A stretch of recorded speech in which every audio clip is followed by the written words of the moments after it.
Now by movie guy Will Meyer. All right, Will, the Avengers hype. What do you really think? What do I really think? I think, you know, this movie shouldn't work. I mean, there's 30 superheroes packed into one movie. 30? You've got, yeah, I'm not kidding, there's literally 30. You've got, you know, so many movies since Thanos first made an appearance in the first Avengers film. How do you tie those narrative threads together into one film? I don't know how they do it, but it works surprisingly well. I mean, it really does impress me that this movie works as well as it does. It's a film where the Avengers and their allies, they're teaming up to stop this supervillain Thanos from collecting 6 Infinity Stones, and that will allow him to destroy the universe. I'm not even going to give you the cast because it's just too big. But like I said, this movie works surprisingly well. It's a film that is pretty fun. I think they do a good job at pairing different characters off, and so that allows for a lot of levity, a lot of humor, a lot of fun moments. So if you liked Iron Man and Spider-Man together in that last film, you get a lot of that here. You've also got some new pairings like Rocket and Groot are paired up with Thor. That's a lot of fun. And I think that this movie is a lot funnier than I expected. The Avengers films, I don't think, are known for being the funniest of the Marvel movies, but, you know, kudos to the screenwriters.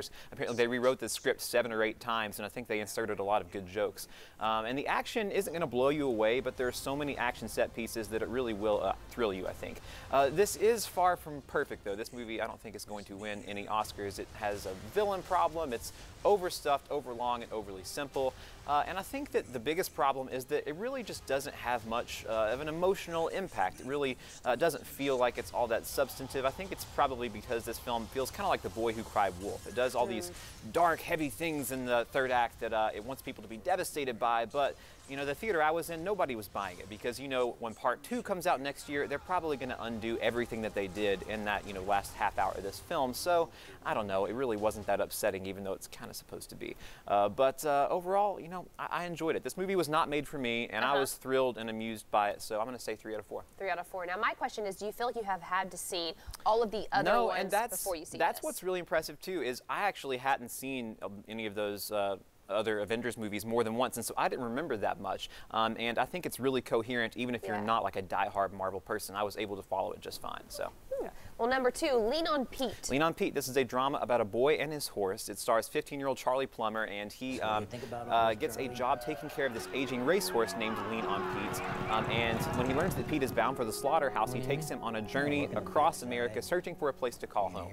Now, throughout cinematic history, we've had a lot of movies about kids and their pets, everything from, you know, Old Yeller, My Dog Skip, Flicka, the list goes on and on. This looks like an inspirational drama like one of those, but this is really a horse of a different color. This is melancholic, it's meditative. This is an art house film. It's really about this kid who really is just searching for a place to call home, someone to love him. This movie will kind of break your heart because as he goes on this journey, there's literally no one in his life that loves him, and so you feel so bad because he just embodies goodness and kindness, and all these people that he meets out in the world, they seem kind, but they end up either disappointing him or betraying him in some ways. But this is really far from a completely bleak affair. This movie culminates in a third act. It's really emotional. I think it'll move you to tears.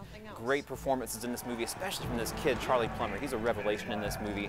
The only problem with this film, it's 20 minutes too long. This movie has no reason to be 2 hours and 10 minutes long. I think they could have cut that out. But overall, I really, really like this movie, so I'm saying 3.5 out of this one. 3.5. Yeah.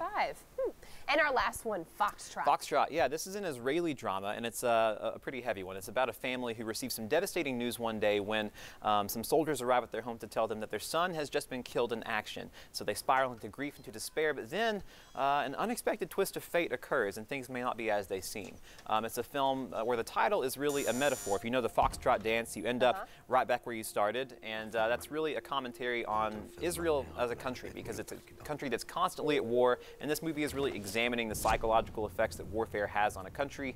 It's not only a political statement, though, it's a family drama, one that is painfully honest and really relatable. This movie is specific to Israel, but it's really a universal tale of forgiveness, of guilt, lots of other things. I think it's a pretty powerful movie. This one is going to try your patience, though. This tried my patience, too, which says a lot, but has moments of humor, some great twists, too, that really occur right when you need them to.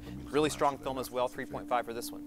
See, that was some high scores from you today. Best I've had in a long time. A 3 for Avengers and then 2 3.5s, yeah. So 3 good ones to pick from. Absolutely. So. And where can we go for some more reviews? My Facebook page, facebook.com/Will Meyer, the movie guy. Awesome. Thanks so much, Will. We'll send things over to Rebecca's feet with a check of